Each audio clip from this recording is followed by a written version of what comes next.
আসসালামু আলাইকুম, আমি অমিদুল হাসান, জনতা ইঞ্জিনিয়ারিংয়ের পক্ষ থেকে সকলকে আন্তরিকভাবে শুভেচ্ছা। আশা করি সকলে ভালো আছেন। আপনারা সকলেই জানেন আমি আপনাদের মাঝে বিভিন্ন সময় বিভিন্ন ধরনের কৃষি যন্ত্রপাতি নিয়ে ভিডিও দিয়ে থাকি। দর্শক, আজকে হাজির হয়ে গেছি উইনার মেশিন। এই মেশিনটা বাংলাদেশ কৃষি গবেষণা ইনস্টিটিউটের উদ্ভাবিত একটা মেশিন। এই মেশিনটা দিয়ে আপনার ধান, গম, ভুট্টা, মুসুরি ইত্যাদি সব ধরনের শস্য ফসলের ময়লা পরিষ্কার করতে পারবেন। দর্শক, এই মেশিনটাতে এই যে এইখানে যে অংশটা দেখতেছেন, এই অংশতে আপনারা আপনাদের শস্য দানাগুলো দিবেন, দেন এইখান থেকে আসবে। আসার পরে আপনার এদিকে যদি খেয়াল করি, এখানে যে নেটটা আছে, এই নেটের মাধ্যমে ময়লাটা চলে যাবে আলাদা, আর পরিষ্কার হয়ে এটা পড়ে যাবে আলাদা। এক কথায় ময়লাটা থেকে যাবে বাইরের দিকে, আর যে পিওর যেটা সেটা আলাদা চলে আসবে।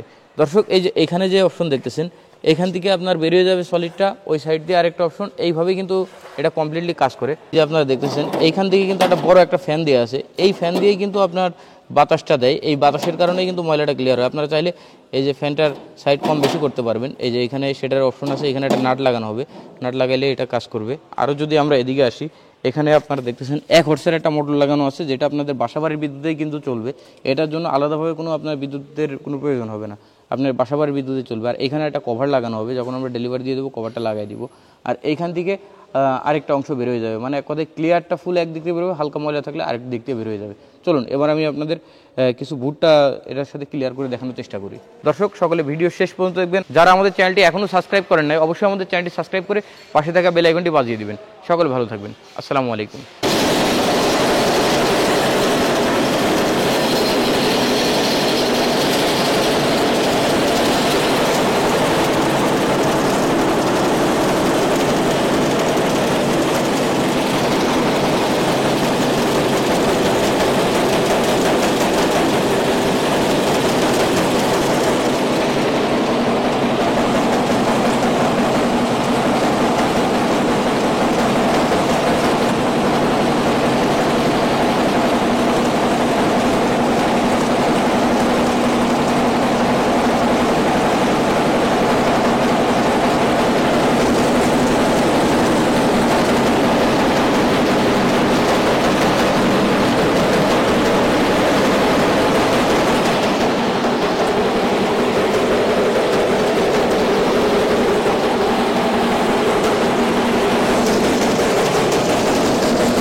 দর্শক, আমি কিন্তু ভুট্টা দিয়ে দেখানোর চেষ্টা করলাম। আপনাদের একটু দেখা একটা বিষয়, এইখানে আপনারা এই যে দেখতেছেন, এই যে ভুট্টার যে চিটাগুলা সেগুলো কিন্তু উপরে রয়ে গেছে। আর এই যে নেটটা, এই নেটটা কিন্তু চেঞ্জ করে কাজ করতে হয়। এখন যে নেটটা লাগানো, এটা কিন্তু ধান কিংবা গমের জন্য, কিন্তু সেটার মধ্যে আমরা ভুট্টা দিয়ে করছি। ভুট্টা দিয়ে করছি একটাই কারণে, আপনাদের দেখানোর জন্য যে আসলে যে এটা ক্লিয়ার হয়। এই যে দেখতেছেন, এই যে ময়লাগুলো কিন্তু উপরে রয়ে গেছে, এটা কিন্তু ধান আর গমের জন্য।